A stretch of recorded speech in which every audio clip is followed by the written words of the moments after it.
definition of ownership for me is not making any excuses. I owned up to it. If I have a scheduled call with Justin at 2:00, I better be on that call, or I better be missing a limb or something drastic that's happened. So I better get on that call. And that's for me is not making excuses. And I think the ownership, I think we have core values, and one of our core values is growth mindset. I think ownership, you got to continually be growing, continually be learning, because everything is changing around you and you want to evolve. This is the Own It Show, where we tell stories of how everyday people made ownership theirs.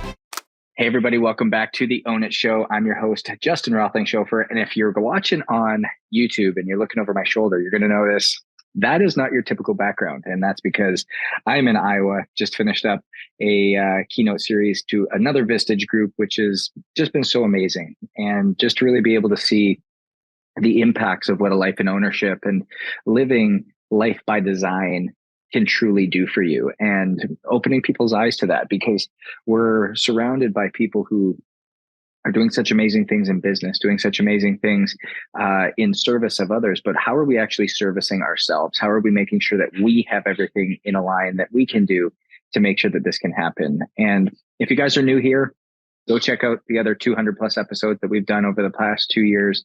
And because there's so much value there, from the guests we've brought on to the solo podcast that I've done, to be able to infiltrate your life in a multitude of ways. And be sure to leave a review, subscribe, share it with somebody, because that's the only way that we grow, the only way that we can reach people so that they can reach their true potential just like you have. So as we dive in today, I was actually on Gino and his wife's podcast not a few weeks ago.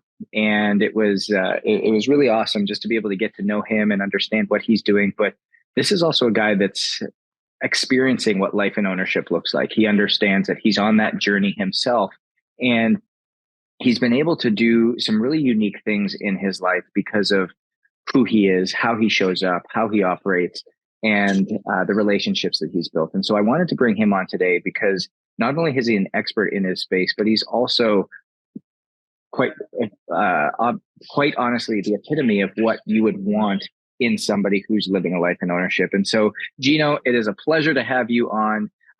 If you guys haven't checked out his podcast yet, the Jake and Gino Show, it's incredible the information that they are able to put out when it comes to real estate investing and multifamily, and just they've cracked a code that I think a lot of people are searching for, and definitely someplace you want to be going. So guys, without further ado, I want to introduce you to Gino. Thank you so much for spending time with me. Thanks, Justin. I'm still trying to crack the code. That code is very hard to crack online with all the different social media. But listen, it's a pleasure to be here. And your listeners may be saying, what's this real estate guy doing? What the heck would he know about living a life of intention? I wasn't always a real estate guy. I owned a restaurant for years and years and years, stuck up in New York. And when I realized back in 2008 that wasn't my dream, I think it was my dad's dream, that really lit a fire under my ass. I read the book, T. Harv Eker's book, The Secrets of the Millionaire Mind, and that changed everything for me. So I hope as your listeners listen to this, I hope they find that epiphany, that aha moment that we all need to say, hey, what's going to light a fire under me and say, I'm living this life and it's happening to me. And Justin, the irony is I partnered up with a gentleman about 2 years ago. He owned a company called the 100-Year Brand. So we started the 100-Year Real Estate Investor, which is such a great, I guess, topic for this conversation, because you're talking about long-term mindset. The 100-Year Brand, really, he came about it from thinking about cathedral thinking. When they used to build cathedrals back in the Middle Ages, they didn't take 10 or 20 years to build a cathedral, to build a church. It would take hundreds of years and years of planning. And I think that's what most of us in our lives, we don't do. We don't plan our lives. It just happens to us. And I want everyone to adopt that 100-year mindset, because what me and Justin are doing today are going to affect our parents, our children, and our grandkids. That's how the 100-year mindset's all about. That's what responsibility is all about. That's what long-termism is all about. And I've seen tons of people who are really successful and ones that aren't. And the ones that are truly successful are the ones that adopt the responsibility mindset and that long-termism mindset. It's such a great point. Because when you talk about that long-term mindset, I almost talk about it as trading what you want now for what you want most. And when you can think about this instant gratification and this time of instant gratification and the lack of patience and not being willing to stay in something and put in the hard work, put in the effort, kind of eat crap for a little while sometimes is kind of what they talk about, so that you can do what you truly want to, do what your goals are, it's because we're off purpose. And I wanted to attach back to what you talked about before, because it was, I think some people might have missed this, because you said it was one of the first things that you said. And I think people could have taken it very nonchalantly, but you were living somebody else's dream. You were doing something because you thought you had to, or because that's what you felt like you were it was just placed in your lap, and it's what you needed to make somebody proud of you, or whatever it might be.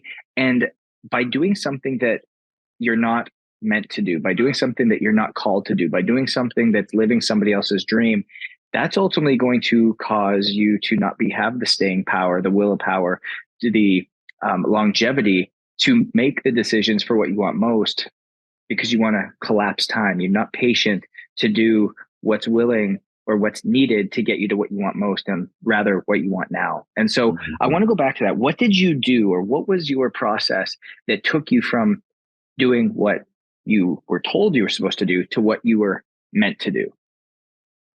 When my dad passed away in 2007, I had been working with him since I was a little kid. I actually liked working at the restaurant. I liked what I was doing.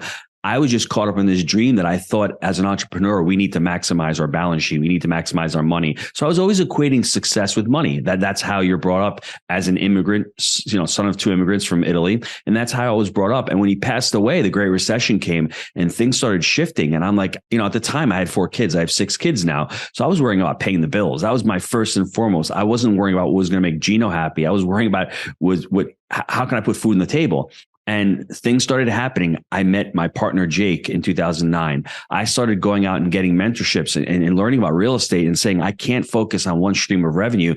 I need to start building my life up here. I need to start building more streams of revenue. In 2011, we had a pretty devastating fire at the restaurant. We were closed for 9 weeks. And that really made me, go back to thinking and saying, there's risk. Everyone's saying, oh, well, you've got a great little business, or you've got a W-2 job. How many of you out there feel like that? And you feel like there's security.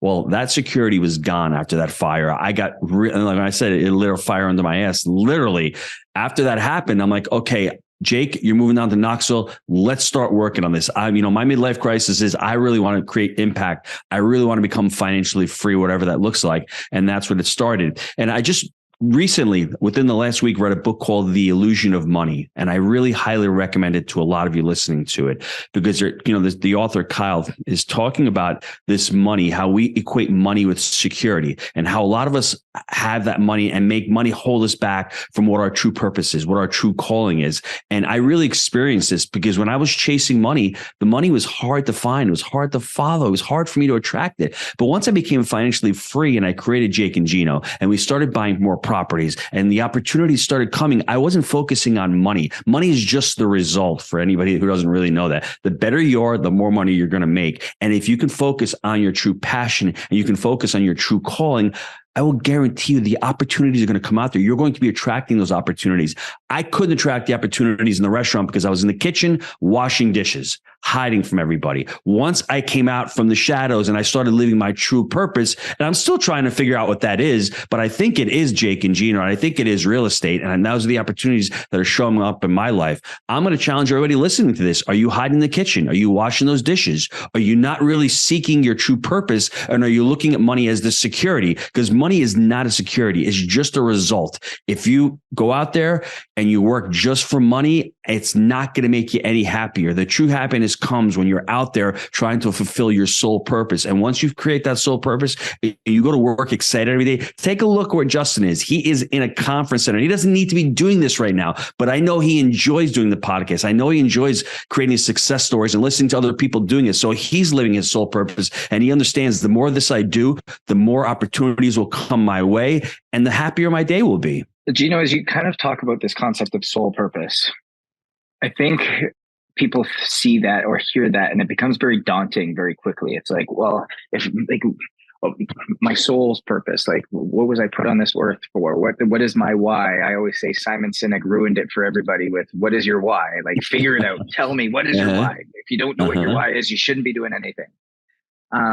But if for somebody who's listening to this, and obviously a lot of you guys listening to this, you're entrepreneurs, you're executives, you're already business owners, living what you've thought maybe for a long time is your dream job, or what it is that you started a business that you wanted to, but maybe 5, 6, 7, 20 years later, you're like, is this still what my life's purpose is? And you feel like you're maybe so deep in it, or you feel like you've committed so much to this that you can't move, you can't shift, you can't adjust. What would you say to those people that are listening that have kind of just experienced that or are going through that? And it's like, yeah, what do I do? That's a very personal question. I mean, for everybody, you really need to look at what brings joy in your life. I hate editing podcasts. I really hate doing accounting and bookkeeping. So I try to delegate those and get rid of those tasks. That's not my sole purpose.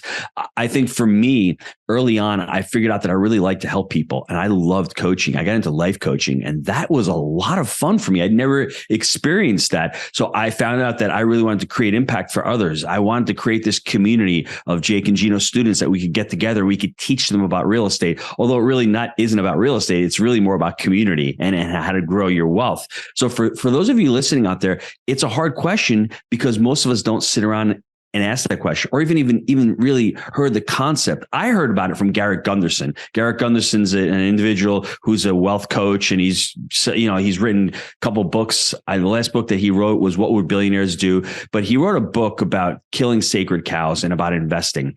And his whole premise was that sole purpose, but living in abundance versus scarcity mindset. And that really changed my life. When I was living in the scarcity mindset, is like, it's about me. The pie is finite. But when I started living the abundance mindset, all of a sudden, hey, I could invest in real estate. I could start multiple businesses. I didn't have to own them all. I could actually go out there and find partners and share in the wealth, because the wealth is not finite, it's infinite. And for those of you out there that really are doubting what I'm saying, take a look how much money is in this economy. They just printed $6 trillion in the last year and a half or 2 years. So there's maybe you or I don't have the money, but there is money out there. Just how do you figure out and attracting it? And that abundance versus scarcity. One last thing I'll say about that is, when you're out there and you're living the scarcity mindset and you're saving money and you're ready to retire, that scarcity mindset will say to yourself, I can't touch that money because I need it for a rainy day. So just check yourself, what your thoughts are. And for me, finding my sole purpose, it's a daily grind, because some days are really challenging. I'm like, why am I doing this Jake and Gino thing?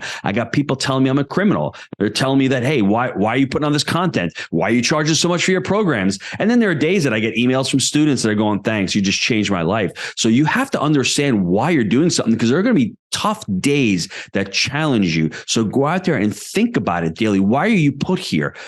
And for us as entrepreneurs, we always equate our self-worth to our business. You are not your business. You have to separate that from yourself. I am not Jake and Gino. I'm a dad who's got 6 kids, an amazing wife, and I've built a great business. And, me and my wife tend to put God as first. So that's what we're trying to emulate. We're trying to get our kids to heaven. That's my biggest and most important job. That's for me. So everything I do, all the actions that I take really hinge upon that, whether it's going into business, whether it's teaching my children, whether it's onboarding students. I always had that as my first thought. And I'm always trying to emulate that and trying to create impact for others. It's really beautiful, kind of what you just said, because I think oftentimes there's really 3 points I want to touch on here. First I'll go to is, when you do something that's on purpose, you're not going to please everybody. You're not going to make everybody happy. It's going to rub a lot of people the wrong way. People are going to be jealous. People are going to be frustrated. People are going to be angry. People are going to not see it for what it actually is. And there are going to be tough days that challenge you. I can't tell you how many times the same thing that people will go and make crappy comments on social posts or crappy comments on videos that go out, or I'll get off of an angry phone call with somebody. And if you guys listened to our guest from last week, he really just sat and spoke about how you can choose to live in kindness. You can choose to live in love. You can choose to live in gratitude. And when you do that, it's amazing what happens to not only the person you're speaking to, but also in your own thought processes. Mm-hmm. And I think that goes back to what Gino's talking about is how are you thinking? What are you thinking about? What are you doing in this space? And knowing that what God's called you to do, what you're leaning into and what you're moving towards, if you're obedient to that, you will always be rewarded. It doesn't mean it's going to be easy, but it will be rewarding along that way. And I love the discussion of abundance versus scarcity mindset, because for a long time, I was the scarcity mindset guy where, what did I do? How much money do I have? Do I have enough to get by? And I was sitting with, I don't know if you guys know Rich Wilkerson, but he's a pastor of VU Church. If you don't follow Rich on social media, definitely go follow him. He's an unbelievable wealth of knowledge and an inspiration to many. But he sat here and he talked about, he goes, how amazing is it that we sit here and we say, do I have enough money to feed my family? Do I have enough money to live in this home? Do I have enough money to purchase this car? Where in actuality, if we actually go back to what we're called to do, we're called to be a collective, called to be together.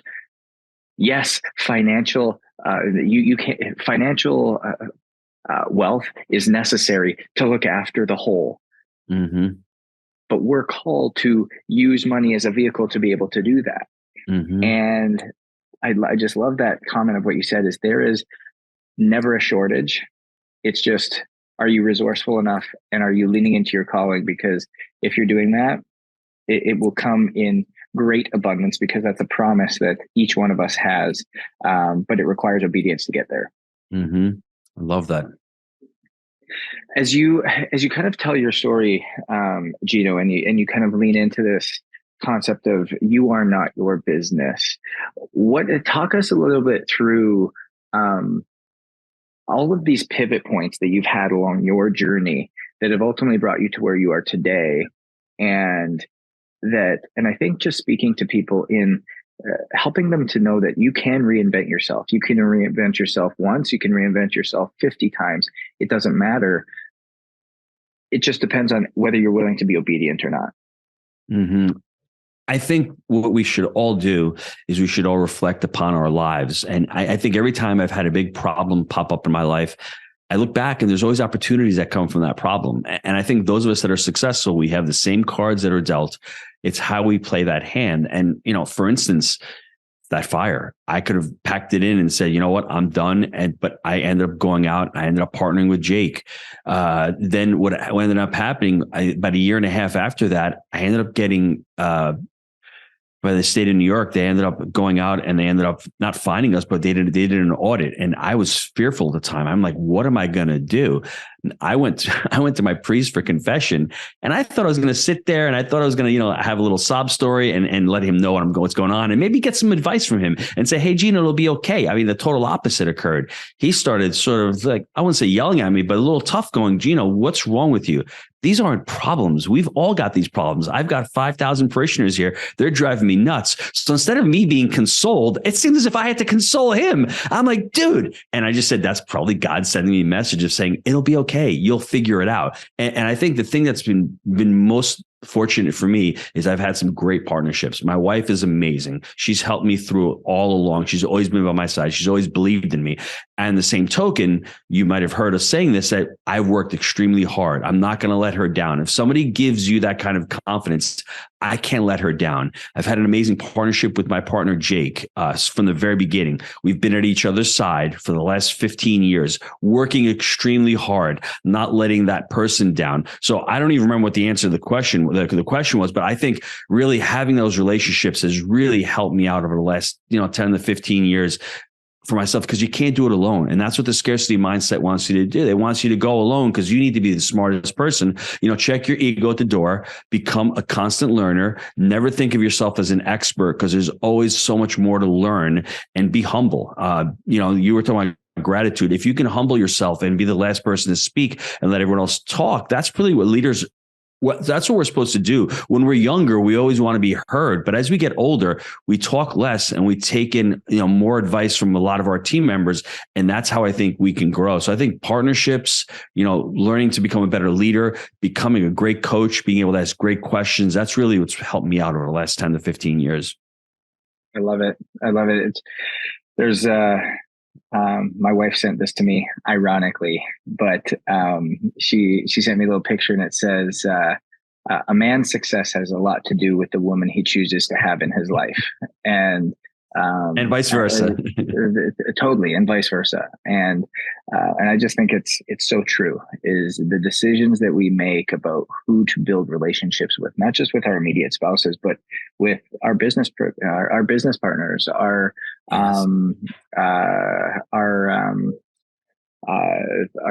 close family, our close friends, people we engage with, people we have in our ecosystem, people we take influence from. All of those things have such a lasting effect on what we become and what we do.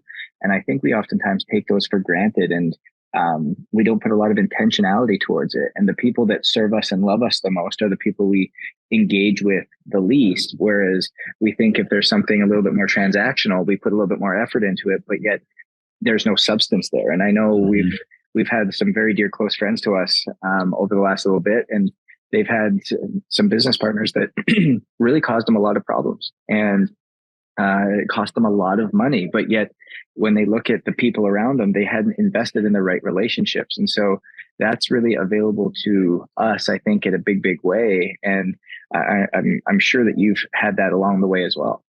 Yeah, let me interject real quick. What you said is so important, because when you're selecting partners, I would have everyone, think of these words, and this is important. Your dear friends also selected the wrong partners, so they need to be responsible. What I would have everyone do is create your own values, and you pick your partners based on what your values are. It's called values-based decision making.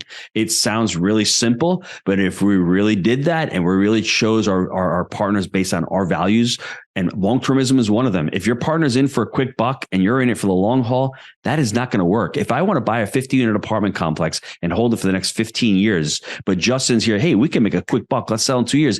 That's not going to work. That is not going to work. And one thing about the relationships, I saw a post online like an hour ago about, hey, if you want to divorce somebody, go ahead and divorce somebody.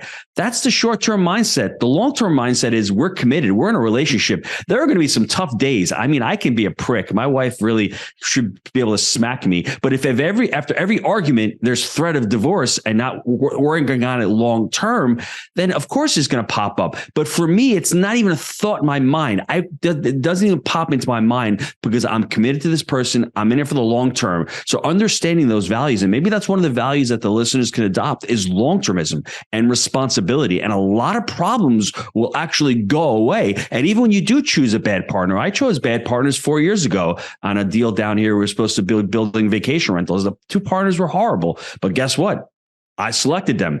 Did Gino get on weekly calls with them? Did Gino do his due diligence? No. Gino said, hey, this is a great idea. Let's jump into it. I didn't do my due diligence. I didn't check my values versus their values. Now, the story is a little bit deeper, but ultimately I bore full responsibility. Even though they were morons, I still took the responsibility. I said, hey, it's on us. How do we split this apart amicably? So if you're going to get into a relationship with somebody, especially a business relationship, make sure your values align, make sure your goals align, make sure your visions align, and make sure your partner's in it for the long haul. And that partner is willing to work very hard, because business is not easy. I'm on this podcast right now. Jake is out there doing an inspection right now. So we divide and conquer. That's what partnerships allow you to do. And that's what makes a successful partnership to me, is having those values and those goals aligned. I love that. Gino, for somebody who lives so much in the space of ownership, who embodies it in all ways, shapes, and forms within your life, what would you say the definition of ownership is for you? That's a great question. The definition of ownership for me is not making any excuses. I owned up to it. If I have a scheduled call with Justin at 2:00, I better be on that call, or I better be missing a limb or something drastic must have happened. So I better get on that call. And that's for me is not making excuses. And I think the ownership, I think we have core values, and one of our core values is growth mindset. I think ownership, you got to continually be growing, continually be learning, because everything is changing around you, and you want to evolve. Because the person that I was 5 years ago is completely different than the person I am today. And hopefully 5 years from now, I can look back at this person and say, I can't believe I thought that. What was I thinking 5 years ago? And there's nothing wrong with it because I know what I know right now. But 5 years from now, I hope I know a lot more, and I hope all the listeners feel the same way. That to me is ownership, not making excuses, being completely responsible for all of the decisions I make and having true ownership of those decisions. That's great. I really like that. It's not making excuses and truly leaning into what it is that you value.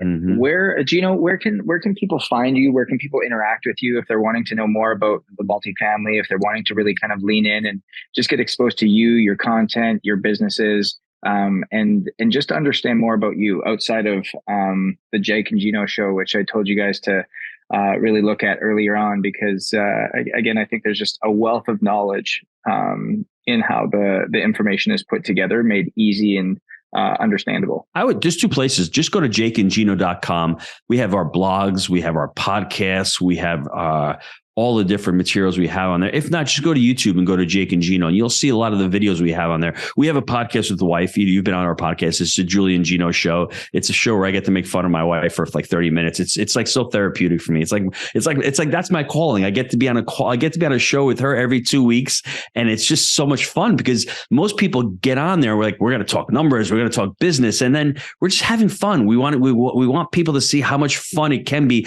working with your spouse, because we had those struggles and those challenges. So the Julie and Gino show is there. We have a how-to on the YouTube channel. We have the Jake and Gino show, and then we have the 100-Year Real Estate Investor podcast, which I love it because it's all about long-termism. We interview some amazing guests on there talking about their businesses, talking about how they've been able to scale, what decisions they made that allowed them to create long-term thinking. So just go on jakeandgino.com and you'll find all the information there. I love it. Guys, as you go forward, we often sit here and we think, hey, what pain am I in now? What struggle am I going through now? How can I get out of this as fast as possible? But if you stay in it, if you ask yourself, what do I want most versus what do I want now? And is it worth it? And the answer is yes. There is no choice, because it's all about this long-term mindset, this long-termism that Gino has been speaking about. And when we can understand that there are going to be tough days, there are going to be difficult times, there are going to be peaks and valleys in this journey. But if you're able to live in that ownership space, if you're able to live in this understanding of what you're going for, then it's going to be worth it at the end, because we know success is different. So own your different, and we'll see you guys next week.